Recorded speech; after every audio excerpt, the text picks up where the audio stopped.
Hello everyone. Okay, so Chapter 7, Political Participation. So, political participation in itself is involvement in activities to influence public policy and leadership. In other words, ways to be able to have your voice heard, ways to be able to get policy to be able to change to the way that you want it to be. Many people do this through a thing called suffrage, which is the right to vote. This has evolved a lot over time. So, whenever the Constitution was first created, only white men who owned property could vote. This was the regulation created when the Founding Fathers created the Constitution. Then 50 years elapsed before all the states eliminated the property restriction on voting. This was under Andrew Jackson. He had a crusade for enfranchisement. Remember, enfranchisement means suffrage for every white male. So before this, it was every white male who owned property. After this is every white male, period. Then we had the 15th Amendment, which guaranteed the right to vote for all men. The right to vote for all men. And then the 19th Amendment, which was the right to vote for women. Okay? So, African American men, 15th Amendment, 1870. There was a lot of suppression, meaning there was a lot of ways that people were trying to get African American men, minority men, to not vote. A lot of this had to do with intimidation, in other words, lynching. So in other words, if an African American was able to pass these literacy tests and pass these poll taxes, they would often make an example out of them and hang them, disembowel them, burn them alive. It was very brutal, and this happened a lot in the South. The literacy tests were often the purpose of it was to make sure that a young man could read. But often, whenever say African American male was reading, if they saw that he could read, then they would often change the language or something like that to make it so that way they could no longer understand it. And in poll taxes, they made them extremely expensive so that it created a monetary barrier to voting. We also had women under the 19th Amendment in 1920. And then young adults, the 26th Amendment in 1971. So this was during the Vietnam War. The thought was if you're old enough to die, you're old enough to vote. So they changed the voting age from 21 to 18. Okay?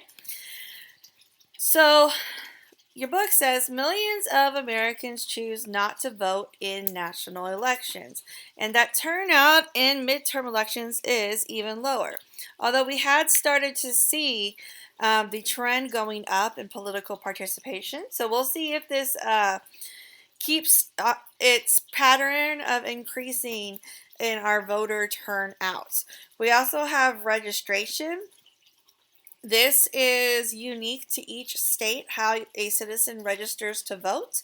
So in other words, Texas has its own laws, Oklahoma has its own laws, California has its own laws, so on and so forth.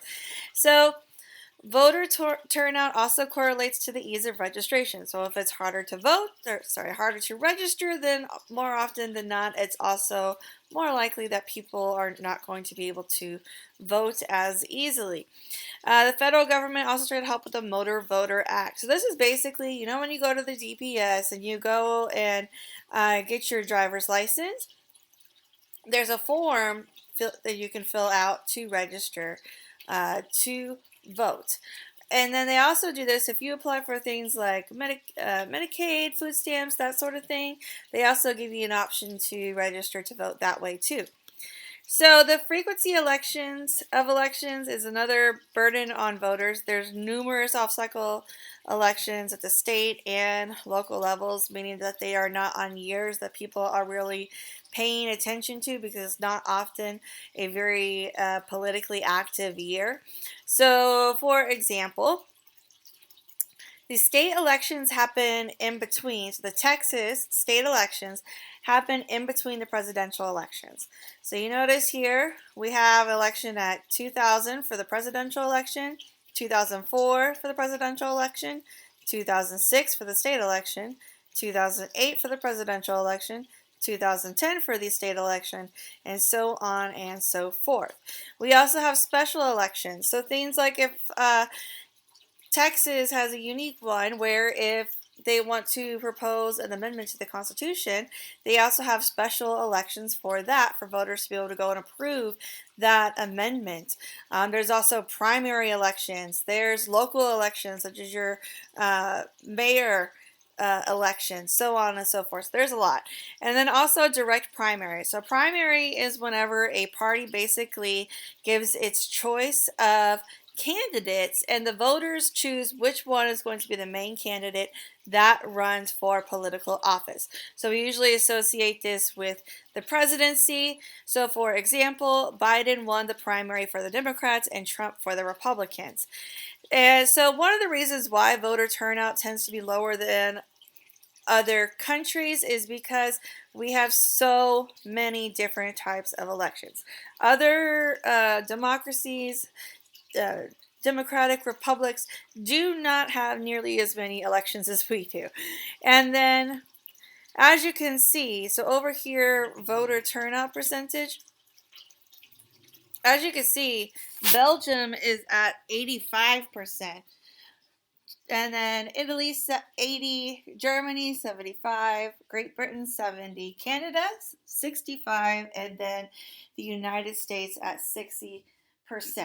So that is the lower voter turnout that the book is referring to. So we're starting to see these numbers trend up for the United States. Because people have become politically more active, especially after 2016, and we've started seeing a whole bunch of Americans really starting to pay more attention to politics, and especially with the use of things like social media. So college educated and upper income Americans have above average voting rates. Why? College educated, like yourselves, have usually taken a class that helps them to understand the importance of voting, understand the importance of political participation. And then upper income Americans are usually college educated and or they have an interest in keeping policies that help their business. These are usually Americans that are involved in these big businesses that have a huge sway over our government. So a lot of the times you will see the people in those businesses being very politically active. Young adults are substantially less likely to vote, although this is changing. Again, we've been starting to see this trending up. We have 4 different ideas that influence political interest. One of them is apathy. So that's just a complete lack of interest in politics. Someone's like, okay, I'm not bothering with this. I don't have time for this. Alienation. A feeling of powerlessness rooted in the belief that the government ignores one's interests. Usually these are people who don't know how to really influence their government, how to have a say. Civic duty. This is a sense that one ought to participate. We often see these in very strong Democrats, very strong Republicans who want to make sure that their party gets the vote. And then political interest, which stems largely from partisanship. So remember, partisanship is party identification. This is anything having to do with a party. You see this word partisanship, you see this word party in there. This has to do with the party, okay? And then party identifiers vote at a higher rate because they have this civic duty, okay?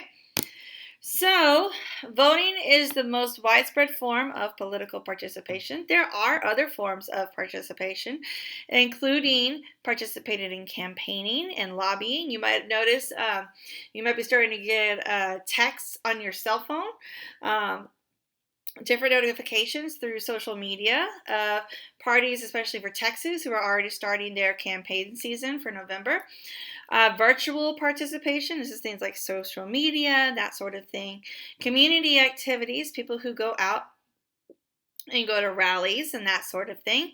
And protest and petitions, which often are used in a form to get the attention of someone's representative. We also have something known as a voter referendum and initiative. Uh, this is only available in some states. Texas is not one of them. So, this is the idea that voters can petition to introduce an amendment to a constitution or a change to some policy within the state. If they have a certain amount of signatures, then it can completely bypass their state's Congress and go straight to the voters for voting. So that's only available in some states. Again, Texas is not one of them. So campaign participation rates are substantially higher in the United States than in Europe. One reason is because our campaign season is very long. You notice that we're already starting to see some things about the upcoming presidential election in the next 2 years, right? And then also, our federal system has more elections, many more elections. And Americans are more likely to support the activities of their political groups, especially if they are strongly associated with those groups. So this can consist of monetary contributions, so things like monetary donations, contacting their lawmakers, so going on to their lawmaker's website, and there's usually a spot where you can send a message to your lawmaker there, and or you can find an email to which you can send an email to. And participation in multiple groups. And we really see this in things like interest groups and lobbying. So virtual participation. This is political participation on the internet. May not be face-to-face, but much of it involves contact with friends, acquaintances, activists. This is especially through social media. This peaks during presidential campaigns because those are the campaigns that tend to get people's attention the most. It's what they associate as one of the most important elections. And then we also see this more active because of COVID. So a lot of people are participating virtually because of the rampant nature of the COVID virus. Internet fundraising and also is also flourishing. There's many places you can go, like GoFundMe and that sort of thing, where you can donate to different causes. Each political party also has places that you can go to donate funds to the party. And many groups have built extensive online organizations. As our use of the internet has really grown, so has the party's usage of it. They use it a lot as a tool to help strengthen their party. We see this a lot through online activists, grassroots lobbying. Remember, grassroots has to do with dealing with issues closer to home, local concerns, okay? Things like concerns with local school districts, highways, different emergency departments, that sort of thing. So, community activities, this is known as social capital. So this is face-to-face interaction between people that contribute to a sense of community and foster civic cooperation. This was used a lot more before COVID. We saw a lot more of this going on. Now it's not used as much. It's more virtual participation, but we do still see some social capital. So Americans' community involvement is substantially higher than Europeans. Why? Larger role of organized religion is one component. Remember that we have the Bible Belt within the United States, and a lot of our churchgoers are very active. Churchgoers are usually also very active in politics, especially in the Republican Party. Opportunities to get involved in the local government are also more numerous because of that system of federalism that we talked about. There's ways to get involved nationally, there's ways to get involved statewide, and there's even ways to get involved locally. So there's many opportunities for people to be able to join into the political movements. And roughly 25% of American adults participate in community activities annually. So again, these are the things like those rallies, those petitions, those protests, so on and so forth. So protest was common in the pre-democratic era. Why? Because remember before the United States had created the Democratic Republic, the constitutional Democratic Republic that we know today, the most used type of government, the government that was used the most by other countries was a monarchy. In a monarchy, people do not get a say, right? Is what the king says or queen says, and that is it. So you saw and see under things like dictatorships a lot of different protest movements, political movements. So it's a way for citizens that are disenchanted with government policy, in other words, a way for citizens that are upset with what the government is doing to actively express their opposition, to let them know, hey, I don't approve of this, I need this change. Okay, we have a lot of different political movements that have happened in the United States. These are just a few of the many. We have the civil rights movement of the 1950s and 1960s, which of course was under Martin Luther King Jr., the March on Washington, the bus boycott, so on and so forth. The 99% movement. So some people have heard about this one, some people haven't. So this is the idea that 1% of people have almost all the nation's money, and the 99% that are left get what's left. So this really started back in the early 1900s with the introduction of big business and those robber barons. You might know them as the monopoly heads, people like Rockefeller, Carnegie, Vanderbilt.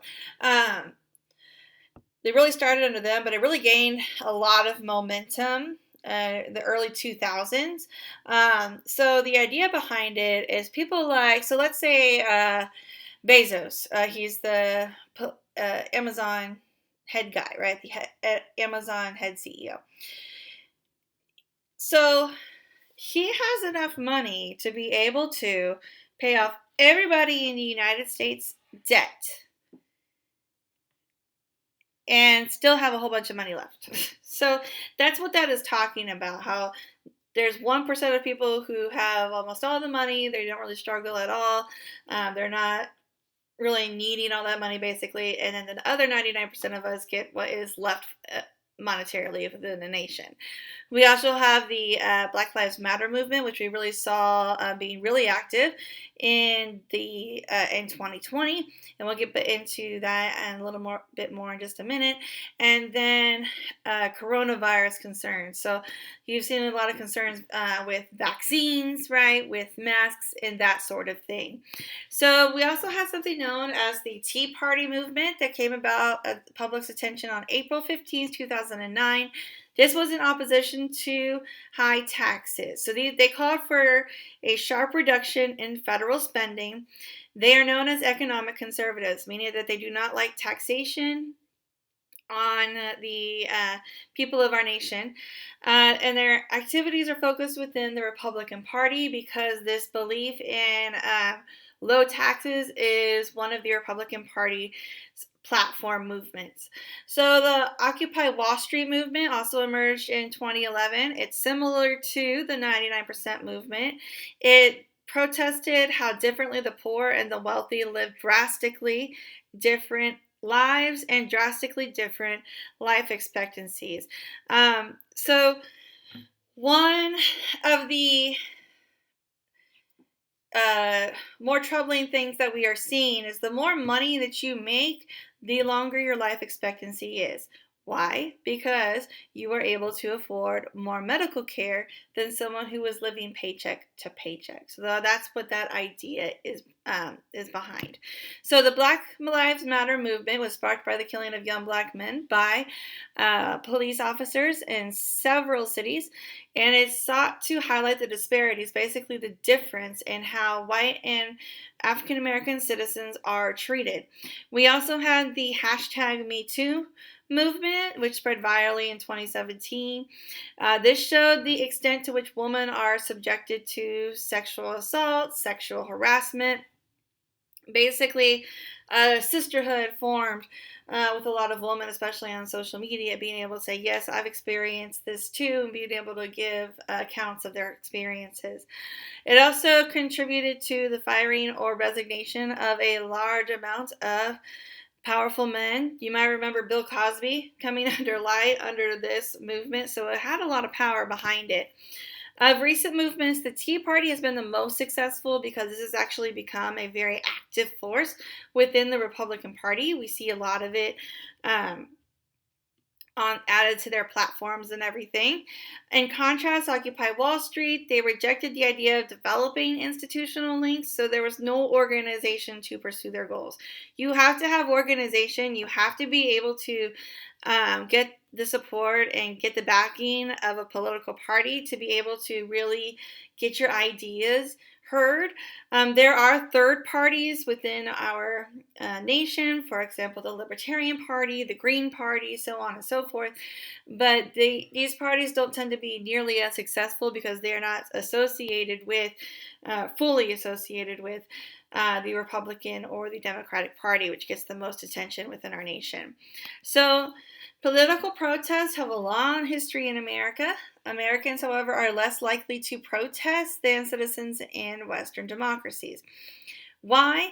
We have noticed a trend where people tend to prefer to participate more virtually because of COVID, and also that they tend to avoid big protest movements only because these protests recently and throughout history have often turned to violence and or looting, which automatically makes it so that way they could get arrested.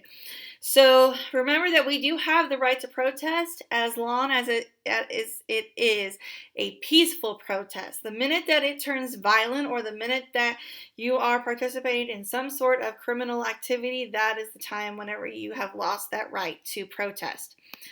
So the emphasis on individualism and American culture diminishes political participation. Lower income Americans are least likely to vote or participate politically. There's a lack of resources and lower education. Okay, so for example, our lower income Americans, one of the main reasons that they do not vote often is because to do so, they would have to get off work, especially if it's on a Tuesday, right? For those presidential elections and so on and so forth. If it's on one of their work days, they're having to take off time to go and vote, right? That means that they're losing hours. If you're losing hours, you're losing money. If you're living paycheck to paycheck, you're not able to really make up that difference, right? It's going to hurt you financially. Some people very much so. Whereas if you have a salary job where you don't lose money if you take off a couple of hours to go vote, it's not going to affect you nearly as much. So the participation reflects one socioeconomic level. So basically, remember, socioeconomic just means which financial class you fall into. So are you middle? We have upper middle class, lower middle class, our lower class or working class or upper class. The pattern of political influence in the U.S. parallels the distribution of economic influence. So last slide, as you can see here, those who make under 30,000, usually 62% of them are registered to vote versus our 100,000 or more, 85%. Remember, this has to do with college education. This has to do with economic resources. This has to do with business interests. And these people often working paycheck to paycheck and that sort of thing. So your book has this from 2020. I would argue that these numbers, especially because previous editions of the book have had this number being much lower, I would venture to say that this number is probably going to start increasing, especially as we've seen more people's political participation and political ideals start to really blossom over the years, since we've really seen since 2016 a rapid increase in political participation and political interest. So that's it for Chapter 7. I will see you guys on Saturday the 12th. Remember, this is for my TCC federal government class for those who are listening at the other colleges. And you have a great weekend.